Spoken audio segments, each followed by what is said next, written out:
Silence. Absolute silence filled the control room of Oron 9. Every sensor, every radar, every long-range scanner screamed the same impossible reading. TSS Valkyrie. Active. Commander Tavel felt his heart skip a beat. The Valkyrie, the ship that had heroically vanished into a supernova, sacrificing itself to save them all, the ghost ship no one believed still existed, was back. But from where? The bridge erupted into controlled chaos. Officers scrambled, their voices overlapping as they raced to confirm the signal. "It's her. Same ID code. Same hull frequency," one technician shouted, his voice laced with disbelief. "But the energy signature is different." Different how? Tavel's voice cut through the noise, sharp and commanding. The technician swallowed hard. "Sir, it's not fusion or antimatter. It's something new. Something alive." Across the galaxy, humanity's command network lit up like a supernova itself. Before a massive holographic display, Admiral Stone watched the Valkyrie's silhouette materialize, glowing in haunting red and blue tones. The once proud warship now looked like it was forged from shifting light and liquid metal, a phantom returned from the void. "Open a channel," she ordered, her voice betraying none of her shock. Static crackled, then a voice cut through. Calm, steady, and unmistakably human. "This is Captain Ryan Cole of the TSS Valkyrie, requesting permission to dock." Stone's breath caught in her throat. "Ryan, you're alive?" A quiet, dry chuckle came in response. "Alive, mostly." The hologram flickered and his image resolved.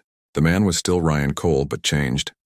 Faint, glowing blue circuitry traced patterns just beneath his skin. His eyes held a soft, ethereal light.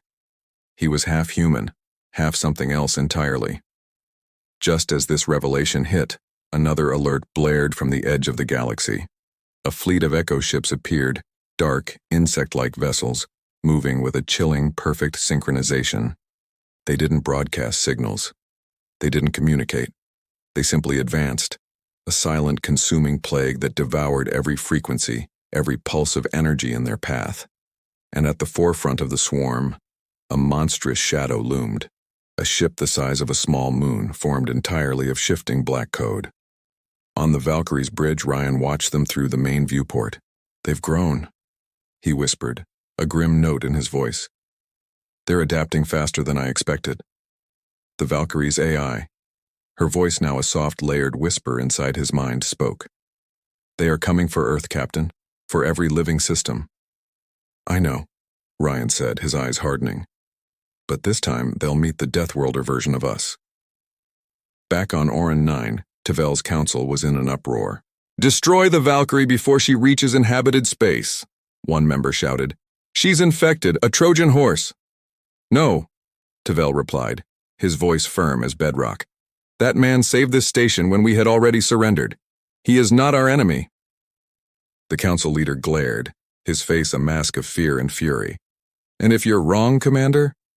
Tavel's gaze drifted to the screen, to the glowing image of Captain Cole. He answered softly, "Then may the stars forgive us all." When the Valkyrie finally entered the Sol system, it was met with a steel welcome. Every satellite, every defense grid, every weapon in Earth's formidable arsenal was aimed directly at her. Ryan opened a channel. "Admiral Stone, stand down your weapons." "Not until we know what you've become," she replied, her voice as cold as deep space. A faint, knowing smile touched Ryan's lips. "A weapon you're going to need." Before anyone could respond, the stars themselves began to dim. The Echo Swarm had arrived. They poured into real space like a black tide of digital nightmares, eating signals, bending light, and devouring defense satellites in seconds. The human fleet opened fire. Lasers, nukes, and railguns painted the void with destruction. But the Echo ships didn't explode. They simply absorbed the attacks and kept coming. "Nothing's working," a terrified pilot screamed over the comms. Then Ryan's voice thundered across all channels. "All ships fall back, Valkyrie, engage protocol Deathworld." Inside the Valkyrie, Ryan's hands moved across a console made of light and thought. The ship responded instantly, its hull splitting into thousands of glowing plates, rivers of molten energy flowing between them.